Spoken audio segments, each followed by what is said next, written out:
yang katanya dikawal, disuruh hilangkan alat bukti, disuruh kayak dilindungi sekali, itu kan mustahil gitu. Ngapain? Sekjen partai kok. Lawang kader partai PDI Perjuangan banyak. Kalaupun Harun Masiku kena, ya ngapain, ya kasih aja gitu. Kan kader-kader PDI Perjuangan banyak, jangankan cuma caleg gitu ya, atau anggota DPR, menteri aja masuk penjara dari PDI Perjuangan.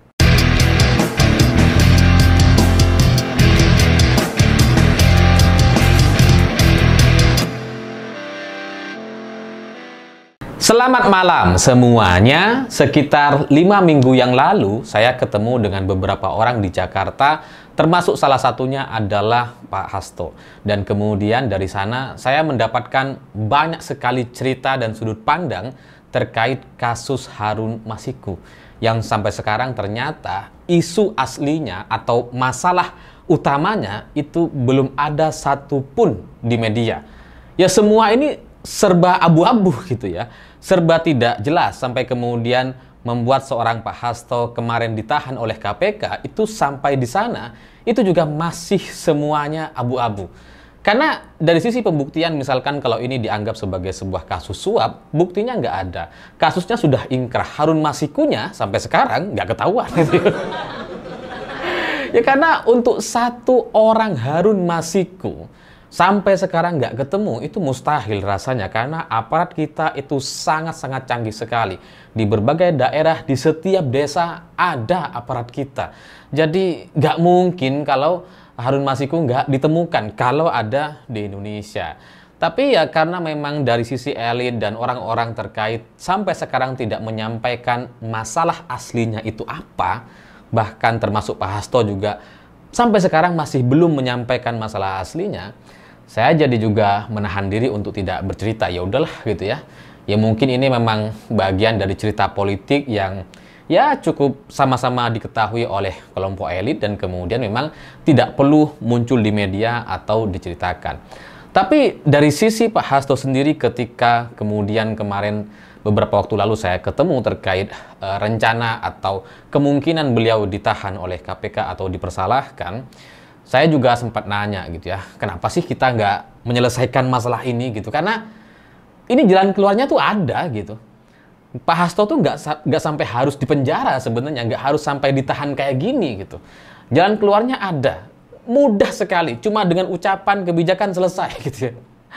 Tapi kenapa sampai kemudian berlarut-larut dan sampai harus menahan Pak Hasto Kristianto? Ya karena nampaknya memang tidak ada kompromi dari cerita atau masalah utama terkait Harun Masiku. Dan dari apa yang saya dengar dari Pak Hasto Kristianto, saya menyimpulkan bahwa berada di penjara itu lebih aman, lebih baik bagi Pak Hasto dibandingkan berada di luar atau kemudian menjadi seperti Harun Masiku yang sampai sekarang hilang atau meninggal dunia, kita semua nggak ada yang tahu. Tapi kalau ada di penjara, ya orangnya ada, hidup, keluar nanti juga bisa kita temui lagi, dan itu memang menjadi satu situasi yang lebih baik, lebih aman bagi Pak Hasto dibandingkan menjadi orang seperti Harun Masiku yang sampai sekarang kita nggak tahu orang ini masih hidup atau sudah meninggal dunia, masih ada atau sudah nggak ada atau sudah tinggal nama gitu. Kalau memang sudah meninggal dunia, di mana kuburannya? Jangan-jangan banyak orang sudah tahu tapi kemudian sampai sekarang kita masih belum tahu gitu. Ya tapi kalau berada di penjara, ya setahun, 2 tahun mungkin itu juga sudah selesai, bebas, kemudian bisa beraktivitas lagi, dan itu nggak lama. Ya karena ini soal kasus yang hanya sekitar 600 juta atau 400 juta rupiah. Dan itu pun tidak mudah untuk dibuktikan bahwa uang itu dari Pak Hasto Kristianto. Karena dari posisi sebagai Sekjen PDI Perjuangan untuk membiayai kadernya untuk menjadi PAW atau menyuap pihak KPU dengan uang sekecil itu, rasanya kok mustahil. Rasanya mustahil seorang calon anggota dewan yang udah pasti jadi untuk jadi anggota DPR atau lewat jalur PAW, tapi kemudian masih meminta uang atau meminta bantuan kepada sekjen partainya. Itu mustahil lah. Kalau tawaran semacam itu menjadi PAW, kalau misalkan saya jadi PAW gitu ya, oke, saya mau jadi PAW, menjadi calon anggota DPR, langsung jadi, nggak usah kampanye dan sebagainya karena pemilunya sudah selesai. Terus kemudian harus menyuap KPU misalkan. Jangankan 600 juta, 1 M pun saya cariin. Ngapain minjem ke sekjen partai gitu. Tapi ya kembali lagi, karena memang masalah ini adalah masalah yang sampai sekarang, masalah utamanya itu masih belum terbuka di media. Belum ada yang bicara sama sekali. Saya juga sebenarnya khawatir untuk bicara soal ini. Ya karena, gimana ya, karena di negara kita ini meskipun katanya sudah demokratis, terbuka, transparan, dan sebagainya, tapi banyak sekali cerita-cerita, bukan cerita ya, situasi-situasi di bawah tanah yang kemudian tidak kita ketahui. Saya mengalami beberapa kali, tapi ya sebatas tahu saja gitu bahwa oh ternyata hal yang semacam itu bisa juga terjadi.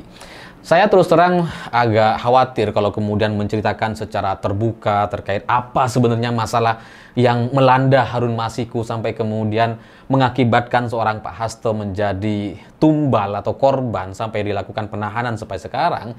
Itu tidak bisa saya jelaskan karena ya memang mungkin nanti akan mengandung risiko yang lebih besar dibandingkan hanya sebatas ditekan atau diintimidasi dan sebagainya. Tapi karena Pak Hasto sudah berada di sana, sudah berada di KPK dan menjadi tahanan KPK, dan nampaknya Pak Hasto tersenyum gitu ya, masih bisa memekikkan merdeka dengan kepalan yang sangat sangat kuat sekali. Saya melihat itu memang yang diinginkan atau memang menjadi jalan terbaik bagi Pak Hasto untuk berada di sana. Karena berada di luar atau tidak datang ke KPK itu akan membuat dirinya jauh-jauh lebih berisiko. Sementara di KPK ya mestinya lebih aman, mestinya gitu ya. Karena siapa yang mau kalau dia ada di dalam itu kan ya, kalau ada apa-apa kan semuanya terekam gitu. Jadi tidak mudah untuk kemudian mengancam Pak Hasto ketika berada di tahanan. Dan karena saya tidak bisa menceritakan seutuhnya ini soal apa ya, karena dari beberapa cerita saya juga masih belum bisa menyimpulkan secara sempurna ini kasus soal apa, meskipun saya juga sudah dengar, tapi dan apa yang saya dengar tidak ada di media dan tidak diceritakan oleh siapapun di kelompok elit hari ini. Saya hari ini coba ingin mengajak teman-teman untuk berpikir gitu ya. Tidak untuk menceritakan masalah aslinya, tapi coba kita berpikir. Karena dari kasus Harun Masiku ini kan sebenarnya adalah urusan PAW, pengganti antar waktu calon anggota DPR, karena ada kader yang meninggal dunia tidak bisa menjadi anggota DPR, makanya kemudian digantikan oleh kader yang lain atau caleg yang lain. Dan pergantian ini semua keputusan itu diserahkan kepada partai politik, kewenangan partai. Jadi tidak harus yang nomor 2 atau suara terbanyak, enggak gitu, tapi itu murni memang menjadi keputusan partai dan itu dilakukan oleh semua partai. Tidak hanya PDI Perjuangan. Jadi kalau misalkan ada PAW ya itu menjadi keputusan partai. Bukan berdasarkan hasil suara. Karena urusan hasil suara itu sudah selesai di pemilu. Jadi kalau sekarang kemudian Harun Masiku ini dipermasalahkan gitu ya. Jadi inilah yang kemudian menjadi mencurigakan. Sebenarnya ini ada apa? Lawang PAW ini biasa saja gitu. Dan selain itu Harun Masiku ini siapa sih? Iya kan? Kader baru gitu ya.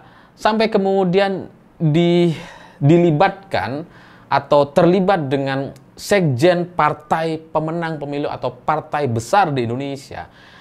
Itu kan mustahil rasanya gitu ya.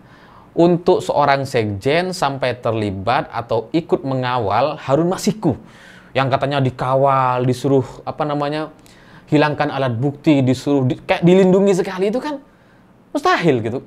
Ngapain? Sekjen partai kok. Lawang kader partai PDI Perjuangan banyak. Kalaupun Harun Masiku kena, ya ngapain, ya kasih aja gitu. Kan kader-kader PDI Perjuangan banyak, jangankan cuma caleg gitu ya atau anggota DPR, menteri aja masuk penjara dari PDI Perjuangan. Kenapa untuk Harun Masiku sampai kemudian dikait-kaitkan dengan sekjen Pak Hasto Kristianto? Itu yang menjadi pertanyaan dan harus kita cari atau temukan jawabannya gitu. Ini sebenarnya ada apa kok sampai ada kaitannya dengan sekjen partai atau dikait-kaitkan dengan sekjen partai? Karena nggak mungkin rasanya gitu ya, untuk urusan PAW, caleg DPR yang itu biasa saja, ini sampai kemudian harus dilindungi atau harus terlibat atau melibatkan sekjen partai. Jangankan caleg gitu ya, calon menteri aja gitu, menteri nih. Itu tidak semua kemudian harus dilindungi atau dilibatkan, terlibat atau memasukkan unsur-unsur kekuatan sekjen partai gitu. Nggak ada tuh. Apalagi cuma DPR nih. Jadi itu juga harus kita cari tahu. Dan kemudian untuk satu kasus yang sudah ingkrah, sudah selesai di tahun 2020, ini kasusnya sudah tutup lah sebenarnya gitu ya. Ya tersangkanya juga sudah divonis hukuman penjara, komisioner KPU-nya, dan kemudian ya terbukti tidak ada uang dari Hasto Kristianto, dan itu juga semua sudah disampaikan di pengadilan, sudah tutup bahasanya, terus kemudian tiba-tiba sekarang buka lagi. Ini juga kemudian perlu ditanyakan ulang. Kenapa? Untuk satu kasus yang sudah selesai, terbukti nggak ada di pengadilan ataupun di pernyataan para saksi keterlibatan Pak Hasto atau uang yang diberikan Pak Hasto kepada komisioner KPU, bahkan komisioner KPU-nya juga tidak mengakui ada uang itu dari Harun Masiku, bukan dari Pak Hasto. Kenapa sekarang untuk kasus yang sudah selesai itu kemudian dihidupkan lagi? Itu kan yang menjadi banyak sekali tanda tanya atau pertanyaan yang harus kita temukan jawabannya. Karena kalau jawaban-jawaban dari semua pertanyaan itu kita temukan, itu pasti akan mengarah kepada masalah utamanya. Karena masalah utamanya udah pasti bukan soal suap Harun Masiku kepada komisioner KPU. Ini ada suatu masalah yang sampai sekarang itu belum diucapkan oleh siapapun dan dari pihak manapun. Baik dari pihak Harun Masikunya, dari pihak komisioner KPU-nya gitu ya. Kalau komisioner KPU mungkin dia tidak terlalu mengerti ini soal apa gitu, tapi dari pihak Harun Masiku semestinya ini ada yang kemudian harus dia sampaikan. Tapi sampai sekarang ya Harun Masiku masih nggak ada gitu, dan kita nggak tahu dia mati atau masih hidup atau ada di mana, kita juga sama-sama nggak ngerti. Dan untuk satu orang yang punya keluarga dan kerabat, rasanya mustahil gitu ya, status atau lokasi atau kematian atau hidupnya itu kemudian tidak diketahui oleh siapapun, termasuk keluarga atau saudara-saudara kandungnya sendiri. Saya pikir pasti banyak yang tahu, tapi kemudian sampai sekarang ya mungkin posisinya sama seperti saya, ketika orang tahu permasalahan aslinya, itu kemudian orang menjadi ya nggak jadi bicara, nggak jadi menceritakan apa yang sebenarnya terjadi. Karena ya kita semua masih menunggu gitu ya, sampai kapan cerita atau drama ini akan dibuka. Karena kalau ini dibuka, itu akan mengungkap banyak sekali cerita atau masalah-masalah yang terjadi sebelumnya. Tapi kalau ini mau ditutup, kalau ini kemudian mau dihentikan, diselesaikan sampai Hasto Kristianto, ya Pak Hasto akan ada di KPK. Kalaupun misalkan nanti divonis penjara, mungkin setahun 2 tahun beliau sudah keluar, dan setelah itu semuanya beraktivitas seperti biasa, sementara masalah utamanya itu sampai kiamat tidak akan terbuka. Saya pikir itu. Terima kasih sudah menonton. Begitulah kura-kura.